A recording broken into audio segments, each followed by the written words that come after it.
Never save money. Yes, you heard that right. Because sometimes the safest place for your money is the most dangerous place for your future. Two brothers inherited the same fortune in Manhattan. One locked his away beneath Wall Street. The other let his flow into the streets of the city. 10 years later, only one of them was truly rich.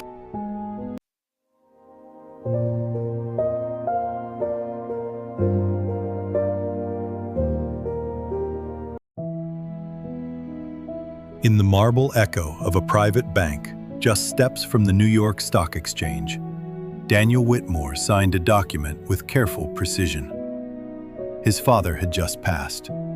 The inheritance was clean. $1 million, split evenly between Daniel and his younger brother, Marcus. $500,000 each.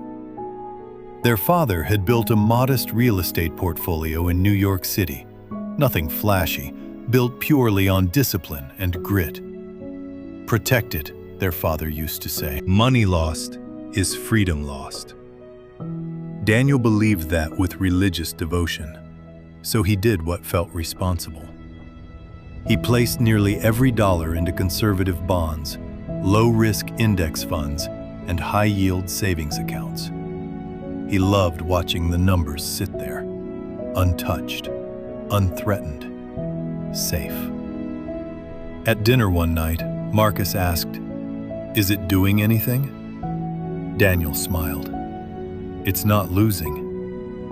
To him, that was victory.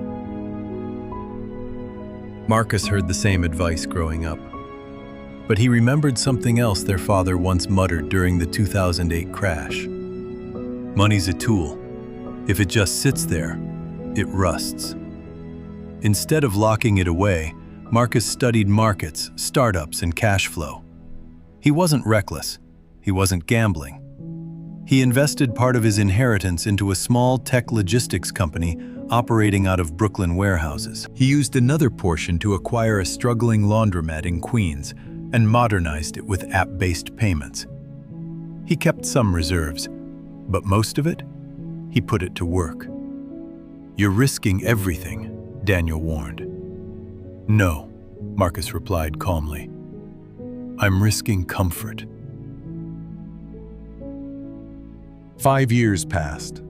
Daniel's accounts had grown. On paper, he now had roughly $565,000. He felt proud, disciplined, strategic. But Manhattan had changed. Rent for his Upper West Side apartment had doubled. Groceries climbed. Healthcare costs spiked. Inflation quietly chewed through purchasing power like moths in a closet. The numbers were higher, but the freedom wasn't. Meanwhile, Marcus's first investment nearly failed in year 2. He lost sleep. He questioned himself. But he adjusted. He learned. He reinvested profits instead of extracting them. By year 5, the logistics company had secured regional contracts. The laundromat had expanded into 3 locations. Marcus wasn't just earning. He had built systems that earned. His money had employees. Daniel's money had a lock. One autumn evening overlooking the skyline, the brothers met at a rooftop bar in New York City. The Empire State Building glowed behind them. "I don't get it," Daniel admitted quietly. "We started with the same foundation, the same capital. I did everything right." Marcus didn't answer immediately. He pointed toward the Hudson River shimmering in the distance. "See that?" Daniel nodded. If the river stopped moving, what would happen? It would stagnate. Exactly. Marcus leaned closer. Money is the same. You tried to preserve it in perfect condition, but the world doesn't stay still. Prices move, markets move, opportunity moves. He paused. You can't freeze wealth in time. Daniel went home that night unsettled. He opened his banking app. The balance looked healthy, comforting. But he saw something he hadn't seen before. His money required him. His salary fed it. His hours sustained it. If he stopped working, it stopped growing. Marcus's money, on the other hand, would continue producing through systems, through ownership, through value created for others. Daniel realized he hadn't built assets. He had built a storage unit. And storage units don't multiply. The next morning, Daniel did something that terrified him more than any market downturn. He withdrew a significant portion of his untouchable savings. He didn't throw it into speculation. He didn't chase hype. He invested in a commercial property partnership. He funded a local entrepreneur opening a specialty coffee brand in Brooklyn. He took a course in financial modeling, investing in his own literacy. For the first time, his money left the vault, and yes, he felt fear. But alongside fear came something unfamiliar: momentum. A decade after the inheritance, the difference was undeniable. Marcus had scaled his ventures and exited one of them at a substantial valuation. Daniel's new investments had matured steadily. Neither brother became a billionaire, but both achieved something far more powerful: financial agency. They no longer traded hours for survival. They owned pieces of systems that served others.